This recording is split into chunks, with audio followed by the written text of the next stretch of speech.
ગુજરાતભરના તાજા અને સચોટ સમાચાર મેળવવા માટે અમારી રાષ્ટ્રીય સમાચાર ચેનલને સબસ્ક્રાઇબ કરો અને બેલ આઇકન પર ક્લિક કરો।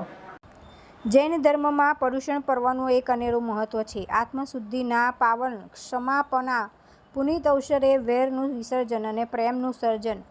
10 મનના 10 વચનના 12 કાયાના 32 દોષ। જે કોઈ દોષ લાગ્યો હોય મન વચન કાયાથી જાણતા અજાણતા કોઈનું દિલ દુભાવ્યું હોય તો અંતઃકરણપૂર્વક મિચ્છામી દુક્કડમ કહેવાનો મહાપર્વ છે। ત્યારે સુરત શ્રી શુકન રેસિડેન્સી જૈન સંઘમાં ભવ્ય મહાપૂજાનું આયોજન કરવામાં આવ્યું। સાથે મહાપર્વ પર્યુષણ કર્તવ્ય બતાવવામાં આવ્યું હતું અને મહાપૂજા એટલે દેરાસરને સુશોભિત કરવું સાચા ફૂલોથી। અજીત મહેતા શુકન રેસિડેન્સી પાલ અમારા પર્વાધિરાજ પર્યુષણ મહાપર્વનો આજે બીજો દિવસ છે। તેમાં એક કર્તવ્યની રીતે અમારે મહાપૂજા રાખવામાં આવેલ છે।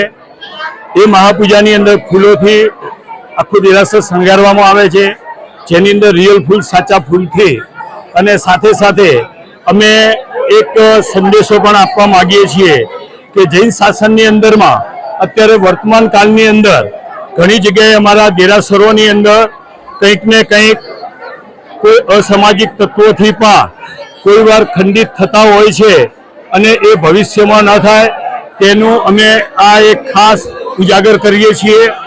બીજી વસ્તુ અમારા જે સાધુ સાધ્વીજી ભગવાન જે અત્યારે વર્તમાનની અંદર જ્યારે પણ વિહાર કરતા હોય છે એક ગામથી બીજા ગામ, ત્યારે પણ ખૂબ જ અકસ્માત થતા હોય છે અને ગંભીર રીતે આ પ્રશ્નો અમે ઘણી જગ્યાએ અત્યારે ગવર્મેન્ટમાં પણ મૂક્યા છે કે અમને પગદંડી વગેરે આપો તો અમારા ભવિષ્યની અંદર પણ સાધુ સંતો બચી શકે અને આ સંસ્કૃતિ ટકી શકે એના માટેના ખાસ કોન્સેપ્ટ અમારા હોય છે।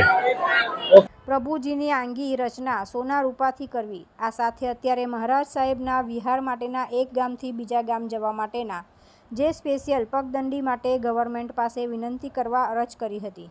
તેના અનુસંધાનમાં સંત મહંતો કઈ રીતે સચવાય, સંસ્કૃતિ કઈ રીતે સચવાય તેના માટે બાળકોને તૈયાર કરીને વિવિધ પ્રકારની સમજણ આપવામાં આવી હતી।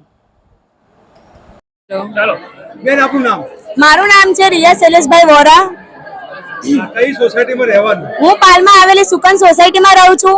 આજે શું કાર્યક્રમ રાખવામાં આવ્યો? આજે સુકન સોસાયટીનું મેં નામ લીધું છે પણ સુકન નહીં, એ અજીતનાથ દાદાની સોસાયટી છે અને આજનો કાર્યક્રમ આ 7 ક્ષેત્રો માટે મહાપૂજા એટલે પર્વાધિરાજ પર્યુષણમાં અમે મહાપૂજા ગોઠવી છે, મહાપૂજાનો કાર્યક્રમ રાખ્યો છે। મહાપૂજામાં કઈ થીમ રાખેલી છે? મહાપૂજામાં થીમ 7 ક્ષેત્રો। હવે 7 ક્ષેત્રોમાં કઈ રીતના ગણાવ? જીન ભીમ હોય, જીન પ્રતિમા હોય કે જીન દેરાસરો હોય, સાધુ સાધ્વી હોય, શ્રાવક શ્રાવિકા હોય અને પછી આજના કલ્ચરમાં જે છોકરીઓ માટે છોકરીઓ જતી રહે છે બહારના સમાજમાં, એના માટે અમે વિશેષતાઓ ધરાવી છે કે કઈ રીતના આ વસ્તુને અટકાવી શકીએ। કેટલા વાગ્યાથી આને દર્શન માટે લોકો આવી રહ્યા છે? આજે 7:30 વાગ્યાથી લોકો આવી રહ્યા છે અને દાદાનો પ્રભાવ દેખો આજે એટલી પડમ પડાડી છે કે 1 મિનિટનો પણ અમને બ્રેક નથી મળ્યો। તુલસી શર્મા સાથે રાષ્ટ્રીય સમાચાર સુરત।